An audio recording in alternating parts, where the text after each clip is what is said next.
welcome back to Fox 12 Now. I'm Greg Nibbler. This is part of Fox 12 Oregon. Appreciate all of you tuning in wherever you are. You know, we cover a lot of things on here, but something that I think a lot of people are familiar with is the bike culture in the Northwest, particularly Oregon. In general, you know, everybody's got their own preference on how they ride, what they ride with, but certainly fat tire bicycles, fat bikes, if you will, have been very popular as of late. But still, there's people that don't know exactly what that is. Well, there's a whole festival that is going on in Cannon Beach that's devoted all around this, and it's not the first year this has been happening. We're joined now by Daniela Crowder, who is the event organizer of the Fat Bike Festival. Daniela, thank you very much for being here. I think for a little bit of education to kind of start off with, can you explain to everyone what exactly a fat bike is? Definitely. Thank you for having me. Fat bikes are normal. It's a regular bike, but the tires are really fat. So normally 3 to 5 inch tires. The forks are wider, so you can get these fat tires. And the point is, the fat tires can cruise over the sand, snow, mud, etc. So it's really just a fun way to get out on the beach when maybe you can't walk that far, but you certainly can pedal that far.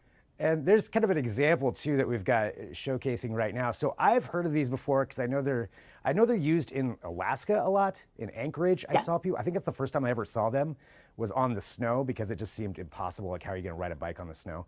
But those seem to work really well. And clearly the sand is another part of this as well. Now, you've been involved in the fat tire. Would it be fat tire bike or fat bike? Which is the right way to say that? We say fat bike. Fat bike. Okay. So you've been involved in the fat bike industry for a while. Tell us a little bit more about that.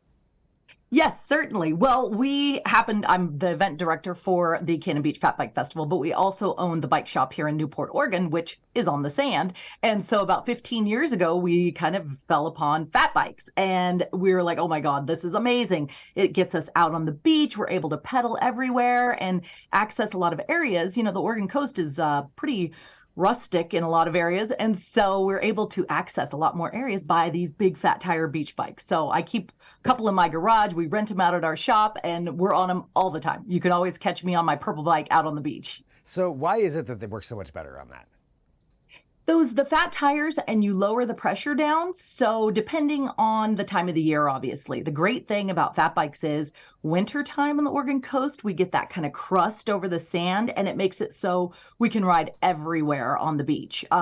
Summertime when the sand's like really thick, a little bit more difficult, but you lower that pressure down and those big fat tires, they just kind of go right over. It's amazing. And people, you know, they love them. It just gives you a whole nother way to get out there and explore. And so in 2018, the Cannon Beach Chamber of Commerce approached us and they were like, hey, what about a fat bike festival? So between them and the Tourism and Arts Commission of Cannon Beach, we put the event on and we are the first and only fat bike festival on the Oregon coast. What kind of skill set do you need to hop on something like this when you're actually riding a fat bike compared to, say, just a regular road bike? Well, it's nice because if you fall off, you're falling on the sand. So, you don't have to be an expert, which is really a great thing. I mean, we've had kids on this ride. So since we started, obviously this will be our 5th year because we all know what happened during 2020.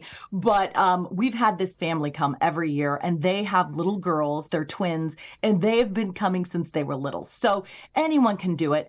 With the new kind of thing out there nowadays is e-fat bikes. So that is the electric fat bikes, which I have to point out, they are not legal on the beaches in Oregon yet. They're working on it, but our event has a special permit from Oregon State Parks where you can bring your e-bike to ride at our festival. So if you want to come and bring your e-bike, you know, so those are great for maybe the older set, people with disabilities, you know, they're just wonderful. And so we noticed the trend happening last year where people started arriving with e-bikes. In the years previous, it had only been what we call acoustic bikes, which is, you know, just pedal yourself. Okay, so last year we saw like e-bikes coming. And so this year we worked with state parks and they've been wonderful to work with us. And so we'll put a little flag on everyone who has an e-bike just to let people know. And they've got to they can't be speed racers, but we've got the permit. So we're the only event that is legal for you to come, as long as you're a registered participant, ride your e-bike on the beach with us. So anybody with one can show up to this. Like, let's talk about the event itself. Like, how does this work? How does one show up and participate in the event? Oh, fantastic. Yes. Well, they register online and we start the event on Friday, May 12th. They will arrive to the Cannon Beach Chamber office and we will do a sunset beach ride. So we're going to ride up Ecola Creek. Some of those videos showing it. We ride Ecola Creek, we head over to Haystack Rock, we enjoy a sunset, and then we'll do a little bit of beer tasting from a local brewery, Public Coast Brewery. And then people head off to their hotels, enjoy the town. On Saturday, we send everyone off on a bit of a scavenger hunt by bike. So they will go visit local businesses. And this year it's a digital scavenger hunt, which is really cool. They kind of check in. There's like a code word. They check in at the businesses. So they're able to, find things and places in Cannon Beach that maybe they weren't aware of before. They don't have to worry about parking because they'll be on their bikes. And then that afternoon, we base everything on tide because, we got to be able to get past all those capes. That afternoon, we will guide them on a 13-mile out and back ride to Hug Point and that waterfall there, which is breathtaking. If you've never been, it is phenomenal. We cross over the old stagecoach route, which was the highway in Oregon before the highway was there. And you can actually see the ruts from the stagecoach in the rock. It's amazing. So we cross over there. We end up at the waterfall at Hug Point. Then we head back, and that afternoon we will be having a big bonfire at Tolovana Beach. Haystack Rock is in the background, and we have the most fun. We will be doing fat bike limbo, which you ride your bike underneath the fat bike. It's pretty hysterical. I mean, everyone loves to take part in it.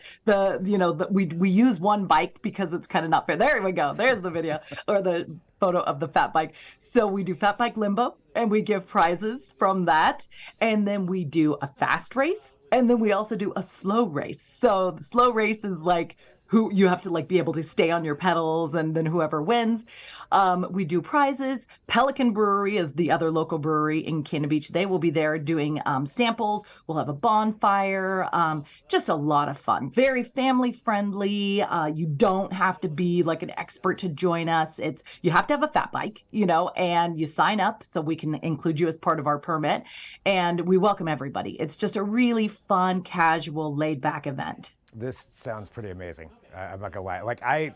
I'm a pretty avid bike rider. I have not ridden a fat bike, so definitely the sand being forgiving would be very beneficial for me. I can imagine a lot of falling. There's no way I would do the limbo contest to start off with, but then again, maybe after a couple of beers, perhaps I would do that. But so either way, this is great. So, and what year was this again? You said 2018 you started? It began in 2018. Yeah, yes. 2018 minus the years we don't remember about which canceled everything, but still, really great. And what's the best place for people to go to find out more information about this? They can go to cbchamber.simpletix, which is TIX.com, or just Google the Cannon Beach Chamber of Commerce Fat Bike Festival. We would love to see people there. It's May 12th through 14th coming right up, and Cannon Beach is a great place to come and spend that weekend. Well, Daniela, thank you very much for being on here to talk about this. I think you sold me on giving this a try, so I'm definitely going to try it out myself. But really great to talk to you about it. Congratulations, on having this event every year, and just sounds like it's a lot of fun. Thank you so much. Hey, if you want to come, I'll loan you a fat bike. All right, I'm going to take you up on that. Take care. Thank you for having me. All right, so there we go. Talking about the Cannon Beach Fat Bike Festival, not fat tire bike, fat bike. So we learned some terminology in there as well. I also had never heard of the term acoustic bike, so that apparently I ride an acoustic bike. So we learned some things there. This is Fox 12 Now for anybody who's joining in. I'm Greg Nibbler, I'm the host, and this is part of Fox 12 Oregon. This is our digital desk. We bring you all kinds of things. If you were watching earlier, you may have seen some breaking news that we had. We may have more of that coming up, but we're here for you with all kinds of stories and things to bring you. So expanded news stories, it doesn't matter what it is, we're going to be talking about it on here. So thank you very much for joining.